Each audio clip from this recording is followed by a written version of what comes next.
I used to think that I couldn't trust my partner. He never did anything to break my trust, but I still felt unsafe. And the reason had nothing to do with him. It had to do with the fact that I didn't trust myself. And I realized this because of something as simple as morning pages. If making a mistake feels dangerous to you, if you feel safer following all of the rules instead of listening to yourself, this might explain why. Hi, if you're new here, I'm Melissa. I'm a GP and I'm a certified attachment coach. On this channel, we talk about things like subconscious patterns, healing your nervous system, boundaries, what it takes to feel safe in your relationships. I will leave the timestamps down below. For years, morning pages kept popping up in my life and I kept finding reasons not to do them. When I finally started, I did them exactly the way that you are supposed to do them,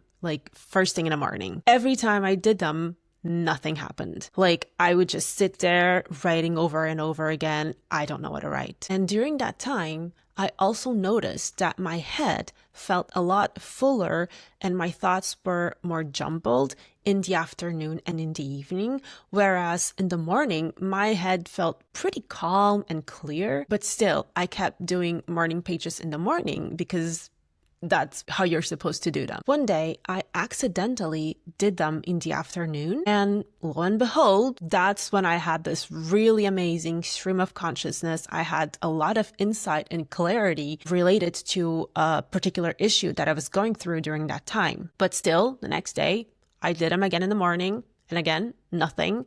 And this pattern repeated for a while until I realized something.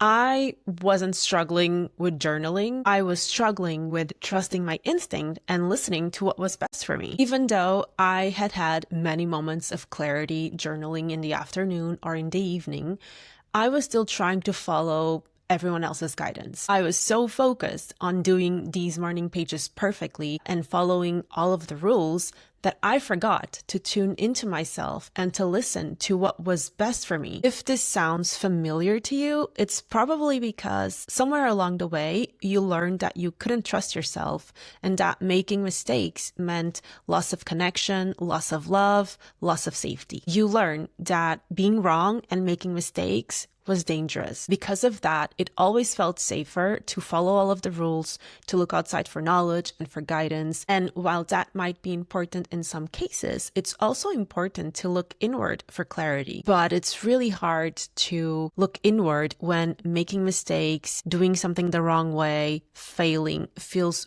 really intolerable. If every time you try to look inward and to follow your gut, you start to feel pressure in your chest, your breathing gets harder, you feel this urge to run and to hide away, well, no wonder you don't want to look inward. And sometimes it may be even worse. Sometimes we might feel worthless, especially if we failed because we followed our gut instead of other people's instructions. And then we're like, what was I thinking? How could I believe that I knew better than everybody else? The pressure to follow the exact formula, it's not discipline, it's fear. This pattern showed up in my relationship too. I didn't feel like I could trust my partner, not because of his behavior, because he never did anything to warrant my distrust, but because of my programming. I had learned this narrative from TV, from movies, from books, from life, that we shouldn't trust men. Like men always lie, men always cheat.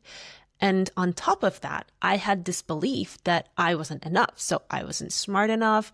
I wasn't good enough. I didn't know enough. So how could I know more than what was being shown to me everywhere? I was filtering my reality through my subconscious programming. If you believe that you aren't enough, or that you are fundamentally broken, or that there is something wrong with you, it's going to be really hard for you to trust yourself. We essentially see and interact with our reality through the filter of our subconscious mind and its programs. And in my case, I was trying to trust him before I trusted me. And I was only able to trust my partner after I learned that I could trust myself and that it was safe to trust myself. And even if I made a mistake, I was able to be there for myself. Self-trust isn't built by following all of the rules perfectly. It's built by being there for ourselves when we make mistakes. And the thing is, mistakes are part of life. Mistakes are necessary for us to learn, for us to grow, for us to evolve. I want to share 2 things that you can do that will help you build that self-trust muscle. One really good way to learn how to be more comfortable with doing things imperfectly